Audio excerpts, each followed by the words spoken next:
The village of Black Hollow was always quiet, nestled in the shadow of ancient mountains that seemed to hum with secrets no one dared to uncover. It was the kind of place where time moved slowly, where whispers of the past mingled with the rustling, leaves in the wind. At the edge of the village, in a rickety house that had weathered countless storms, lived Edgar, a frail, hunched man with trembling hands and eyes that seemed to hold the weight of centuries.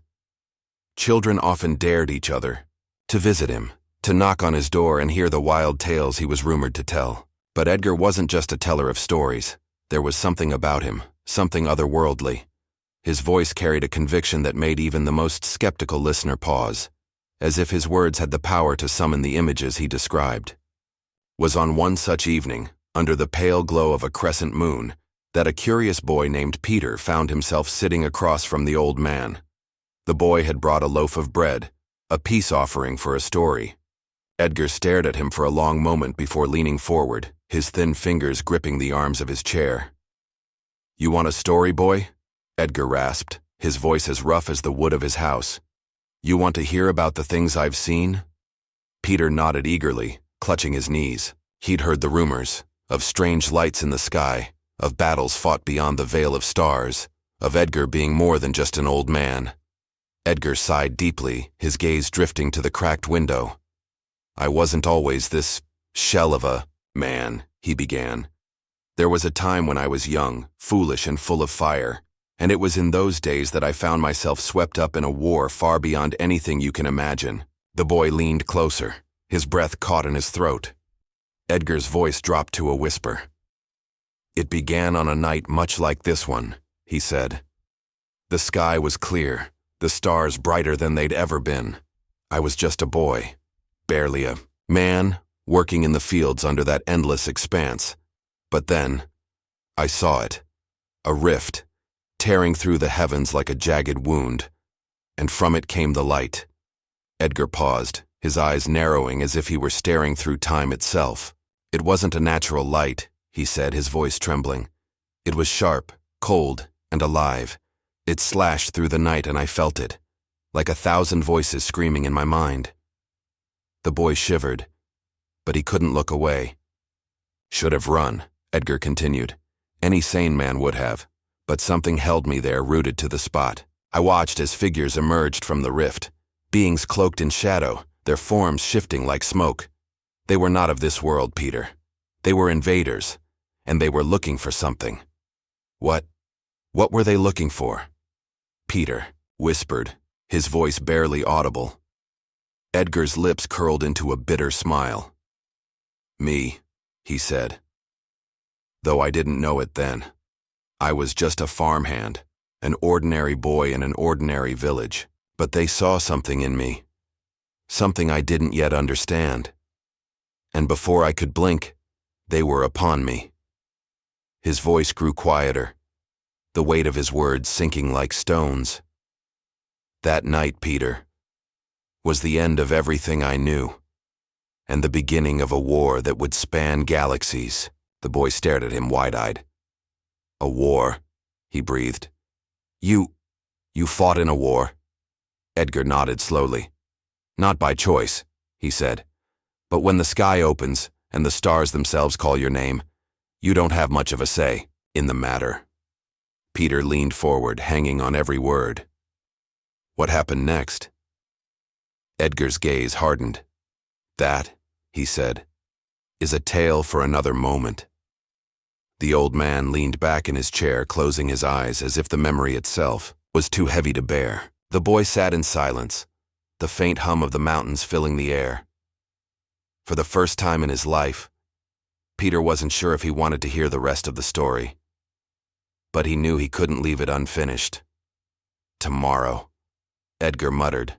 "Come back tomorrow, boy, if you're brave enough."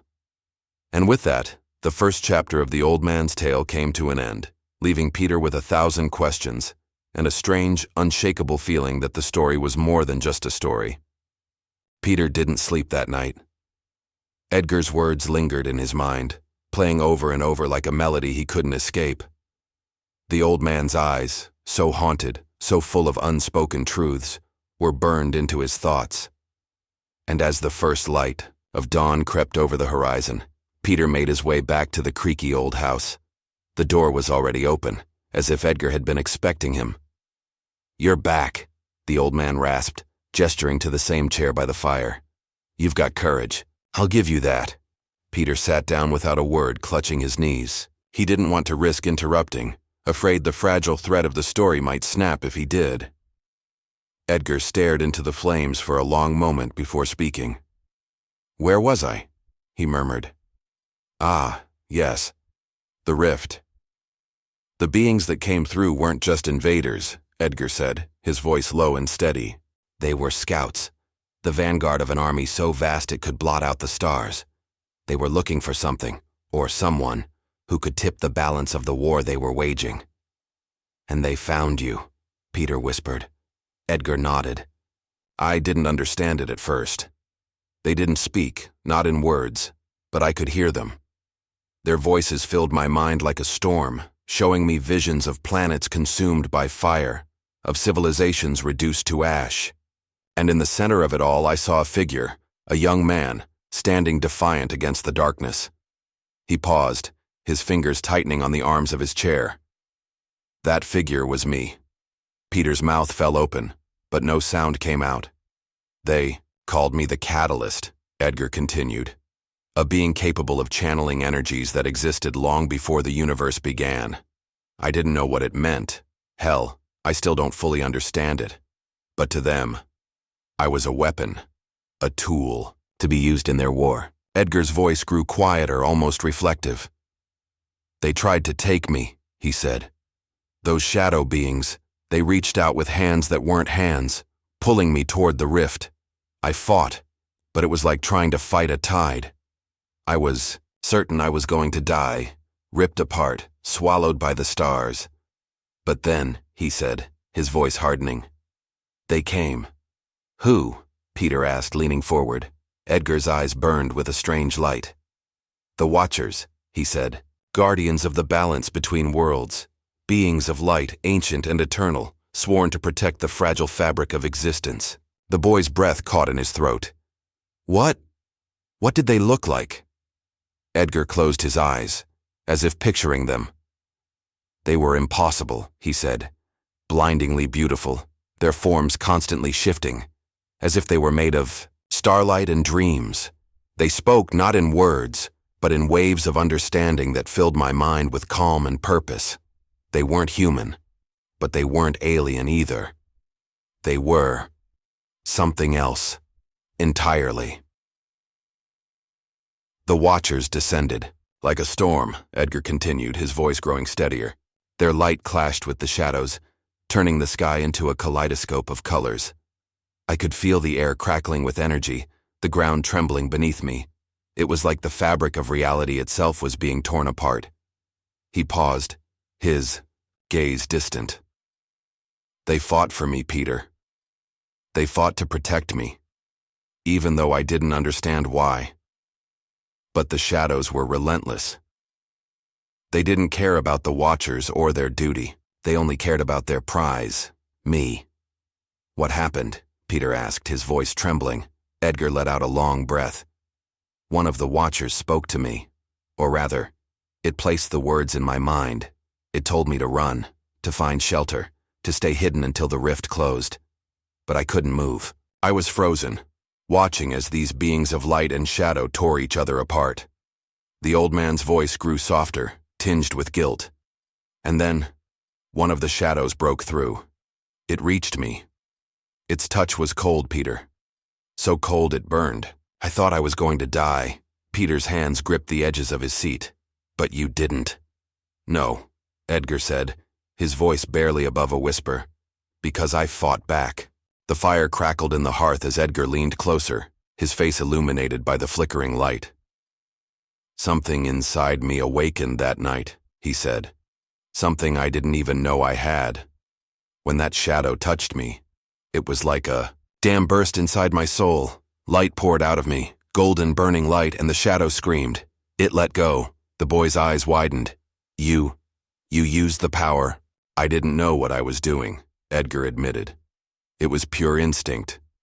But the Watchers saw it, and for a moment, The battle stopped. Both sides turned to look at me, and I realized they were afraid. Not just the shadows, but the watchers too. Peter's heart raced. Why would they be afraid? Edgar's gaze darkened. Because power like that doesn't come without consequences. The light I unleashed wasn't natural, Peter.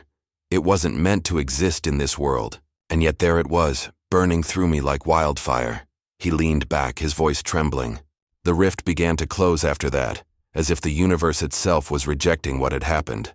The shadows fled and the watchers, they left too, but not before warning me. What did they say? Peter asked. Edgar's lips curled into a bitter smile.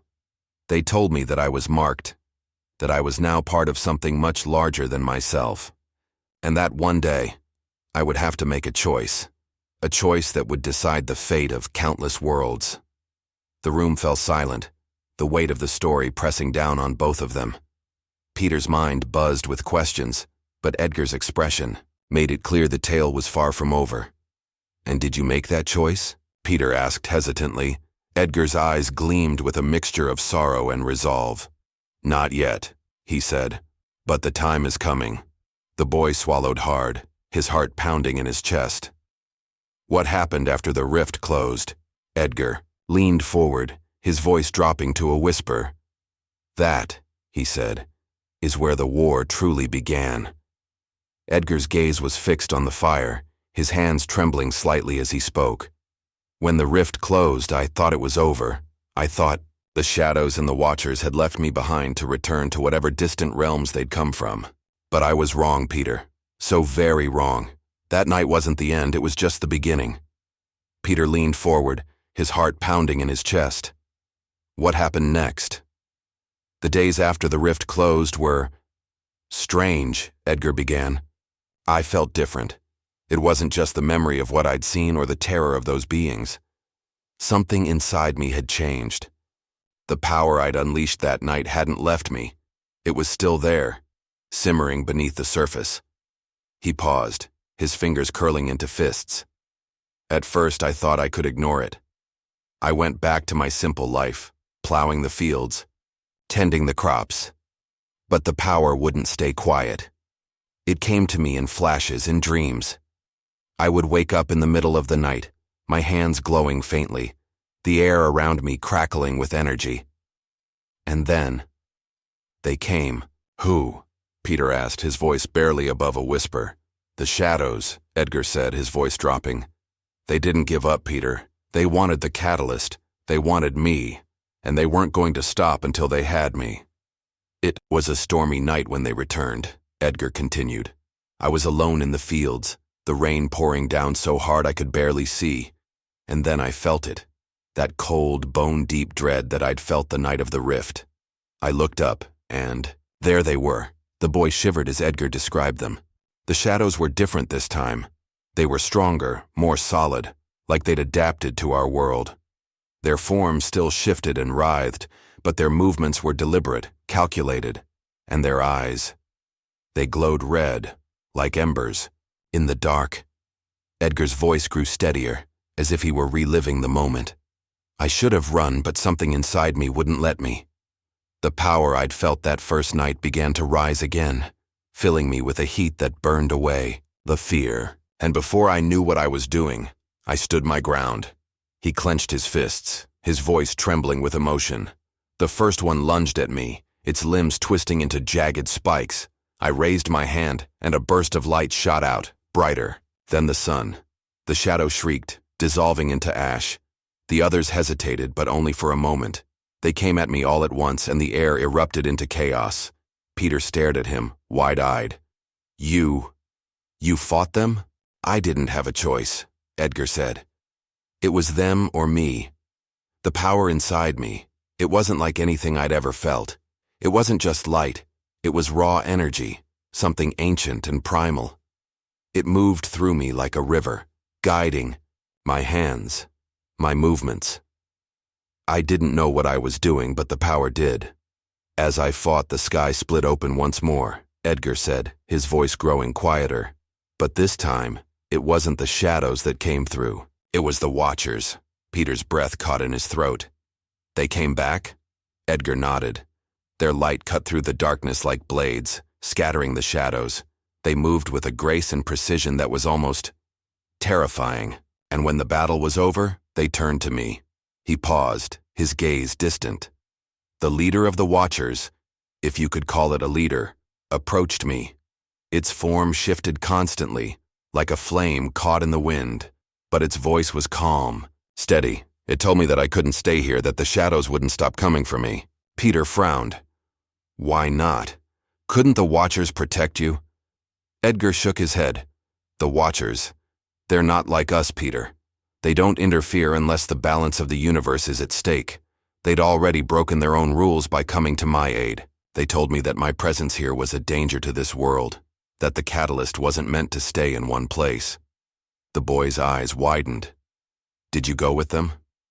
I didn't have a choice, Edgar said.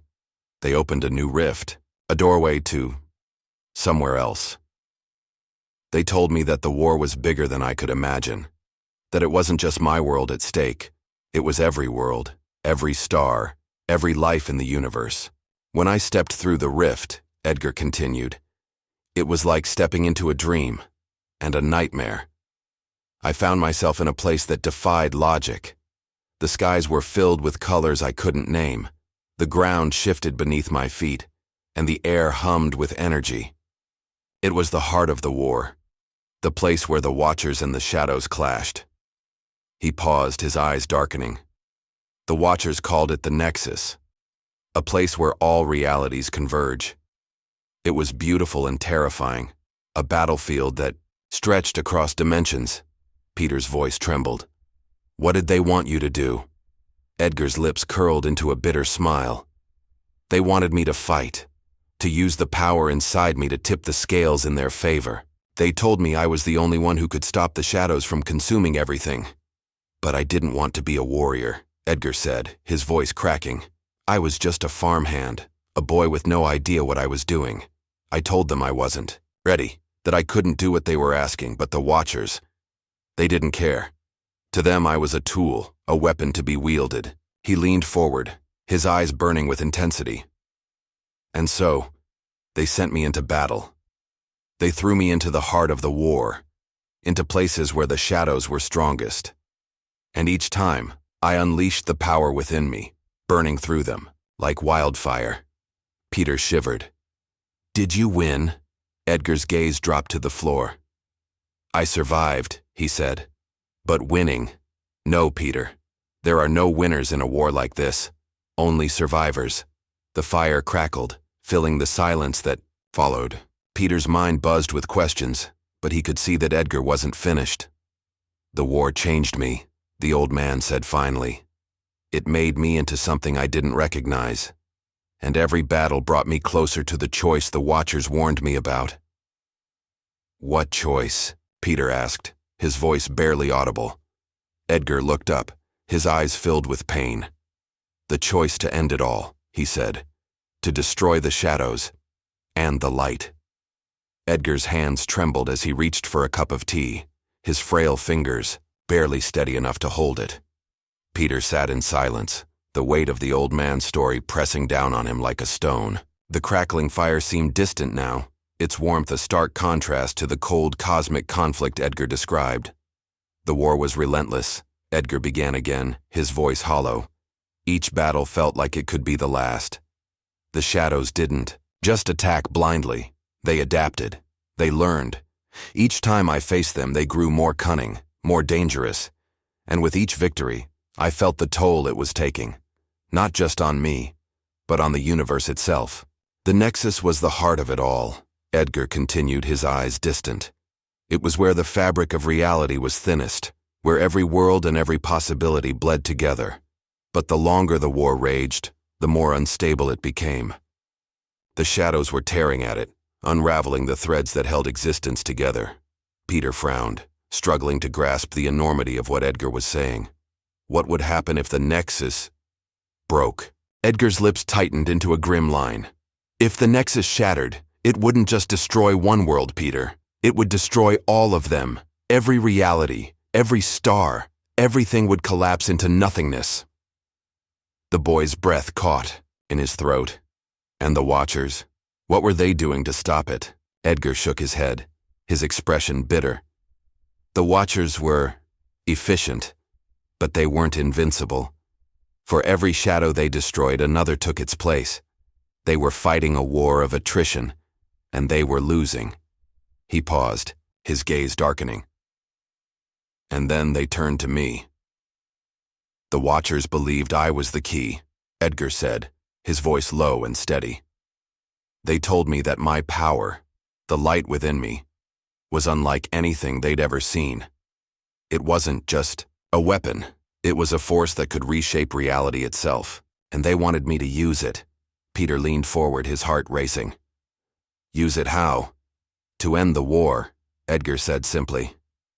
They told me that I could channel the power of the Nexus, that I could strike a blow so devastating it would obliterate the shadows once and for all, but there was a cost. What kind of cost? Peter whispered. Edgar's gaze dropped to the floor. The Nexus is the thread that binds all realities together, Peter. To use it as a weapon would mean unraveling those threads. I would destroy the shadows, yes, but I would destroy the Nexus too, and without it, reality as we know it would cease to exist. The boy's eyes widened. But you couldn't do that, right? You didn't. Edgar let out a heavy sigh. I told the Watchers the same thing. I told them there had to be another way. But they insisted that this was the only path. They said the shadows would consume everything if we didn't stop them. And for a moment, I believed them. He paused, his voice trembling. But then I saw what the war was doing to them. The Watchers, these beings of light and balance, were changing. They were becoming more ruthless, more desperate. They started sacrificing entire worlds just to buy time. And I realized they weren't so different from the shadows after all. Peter stared at him, his mind reeling. So, you didn't trust them? I couldn't, Edgar said. Not anymore. But the shadows weren't an option either. They were chaos incarnate, spreading like a plague across the universe. I was trapped, Peter, caught between two forces that would destroy everything in their pursuit of victory. And then, Edgar said, his voice softening, something happened that changed everything. Peter's ears perked up. What? Edgar leaned forward, his eyes gleaming with a strange light. I met her. Her? The boy asked, confused. She called herself Lyra, Edgar said. She wasn't a Watcher and she wasn't a shadow. She was something else.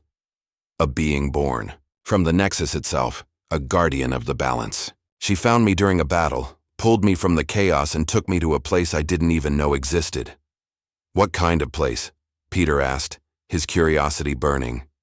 A sanctuary, Edgar said, his voice tinged with wonder. A pocket of the Nexus untouched by the war. It was a place of peace, where the threads of reality wove together in perfect harmony. Lyra told me that she had been watching me, waiting for the moment when I would have to make my choice. Peter tilted his head. What choice? The choice between destruction and creation, Edgar said. She told me that I didn't have to use the Nexus as a weapon, that there was another way, a way to heal the damage that had been done, to restore the balance without tearing everything apart. But it would require something far greater than power.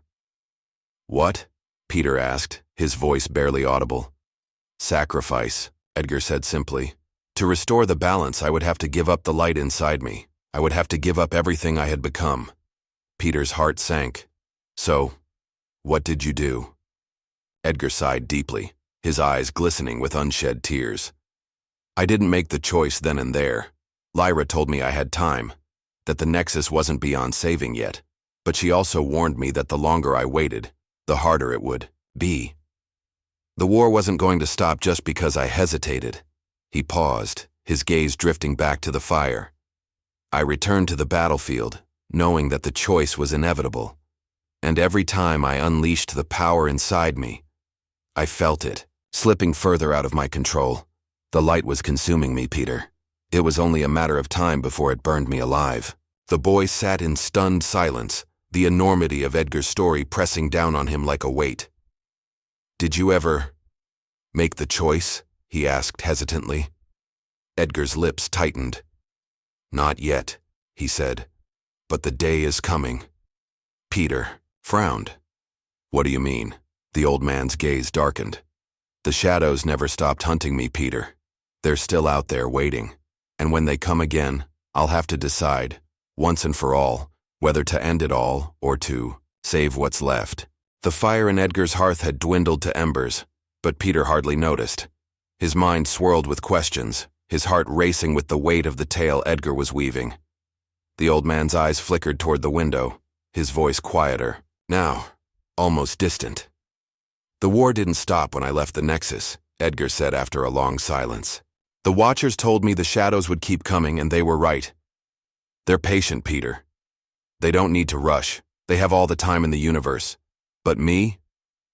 I don't." Peter frowned, leaning forward. "What do you mean?" Edgar's fingers curled tightly around the armrests of his chair. "The power inside me, the light, it's not infinite. It's tied to the Nexus, to the balance between realities. And every time I use it, it weakens me, and the threads that hold everything together." His voice dropped lower, tinged with regret. "I've been running for years, Peter, hiding, hoping the shadows wouldn't find me again. But I've felt them growing closer. They know I'm here, and when they come, I won't be able to run anymore." Peter's breath caught in his throat. "They're coming here? To the village?" Edgar nodded grimly. "I've done everything I can to keep them away. I've warded this house, this land, with what little power I have left. But the shadows, they're relentless. They can feel the light inside me even from across the stars. And they won't stop until they have it." The boy shivered, glancing toward the darkened window. The quiet village outside suddenly felt fragile, as though it could crumble under the weight of Edgar's words. "What do they want with you?" Peter asked. Edgar's gaze hardened. "The light isn't just a weapon, Peter. It's the key to the Nexus itself. Whoever controls it can bend reality to their will. The shadows want to use it to unravel everything, to plunge all of existence into chaos. And the Watchers? They would use it to lock the Nexus away forever, cutting off countless possibilities, countless lives." Peter hesitated. "And you? You don't want either of those things?" "I want balance," Edgar said firmly. "The Nexus isn't meant to be a weapon or a prison. It's the thread that connects everything, the heart of creation itself. But keeping that balance, it comes at a cost." The room suddenly grew colder, the fire sputtering as a strange, oppressive silence fell over the house. Edgar's eyes darted to the window, his jaw tightening. "They're here," he said quietly. Peter's heart leapt into his throat. "The shadows?" Edgar nodded, standing slowly. Despite his frail appearance, there was a steadiness to him. Now, a quiet strength that belied his age. "Stay close to me, boy. No matter what happens, don't leave my side." The boy scrambled to his feet, his pulse pounding in his ears. Outside, the air seemed to ripple and distort, as though the world itself were holding its breath. And then, through the darkness, they came. The shadows emerged from the tree line like living smoke, their forms twisting and writhing as they moved. Their glowing red eyes pierced the night, and their presence carried a weight that made Peter's knees feel weak. Edgar stepped forward, his back straight despite the years etched into his frame. "I've been waiting for you," he said, his voice steady. The shadows paused, their shapes flickering like dying flames. When they spoke, it wasn't with words but with a chorus of whispers that filled Peter's mind. "The catalyst. You cannot run anymore." Edgar raised his hand, and for the first time, Peter saw it. The light. It poured from the old man's palm like liquid fire, illuminating the darkness and pushing the shadows back. The boy stared in awe as the frail man before him transformed, his form radiating a power that felt ancient and infinite. "I won't let you take this world," Edgar said, his voice ringing with authority. "Not tonight." The shadows hissed, their forms growing larger, more defined. They lunged toward Edgar, their movements like a tidal wave of darkness. But the old man stood his ground, unleashing a blinding pulse of light that tore through the night. Peter shielded his eyes, the force of the blast knocking him off his feet. When he looked up, he saw Edgar standing in the center of the chaos, his figure glowing like a beacon. The shadows faltered, but they didn't retreat. Instead, they began to circle, their whispers growing louder, more insistent. "You cannot fight forever, Catalyst. The light will consume you." Edgar's face twisted in pain, but he didn't falter. "Maybe it will," he said, "but I'll take you with me if I have to." The boy's chest tightened as he watched Edgar struggle. The old man's movements were slower now, the light dimming with each attack. Peter wanted to help, but he felt powerless, frozen in place by fear. And then, amidst the chaos, one of the shadows broke away from the others, slithering toward Peter. Its glowing red eyes locked onto him, and the boy felt a chill unlike anything he'd ever known. "Peter!" Edgar shouted, his voice filled with panic. "Run!" But Peter didn't move. Instead, he reached down and grabbed a shard of wood from the broken furniture around him, holding it out like a sword. The shadow loomed closer, its whispers filling his mind with doubts and fears. "You are nothing," it hissed. "A child playing at bravery." Peter's hands trembled, but he stood his ground. "Leave him alone," he said, his voice shaking. "Leave us both alone." To his surprise, the shadow hesitated, its form flickering for a brief moment. And in that moment, Edgar unleashed another burst of light, driving the creature back. The old man turned to Peter, his expression a mix of anger and pride. "You're braver than you look, boy," he said. "But this isn't your fight." Peter shook his head, his jaw set. "You said the shadows would destroy everything. That includes my world too. So it is my fight." Edgar stared at him for a long moment, the light in his eyes flickering. And then, with a slow nod, he turned back to the shadows. "Then let's end this together," he said. The shadows surged forward like a living tide, their forms writhing and twisting, their whispers growing into a deafening cacophony. The house creaked and groaned as the oppressive weight of their presence pressed down on it. Edgar stood firm, his glowing figure the only barrier between the encroaching darkness and the fragile light of the world beyond.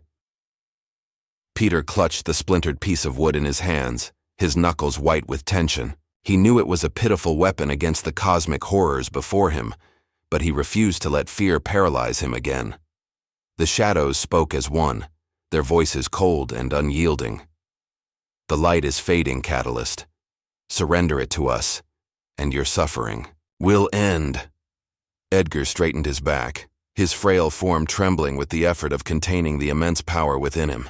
"I've made my choice," he said, his voice cutting through the whispers like a blade. "I won't let you take it. Not now. Not ever." The light around Edgar flared brighter, pushing the shadows back once more. But Peter could see the toll it was taking on the old man. His movements were slower, his breathing labored. Each pulse of light seemed to drain more of his strength, and the shadows knew it. Peter stepped closer, his heart pounding. "You can't keep doing this," he shouted. "It's killing you." Edgar glanced over his shoulder, a faint smile tugging at his lips. "It was always going to end this way, boy. The light was never mine to keep. It was only borrowed." "Thewine." Boy's chest tightened. "There has to be another way. You don't have to do this alone." The old man's gaze softened. "Bravery is a fine thing, Peter, but this isn't your burden to bear. Go now. Save yourself." But Peter didn't move. Instead, he stepped forward, his voice trembling with determination. "You said the light was about balance, about keeping the Nexus whole. Maybe it wasn't just meant for you. Maybe it's meant for all of us." Edgar's eyes widened, and for a moment, the weight of the years seemed to lift from his face. "You're a stubborn one," he said quietly. "Just like I was."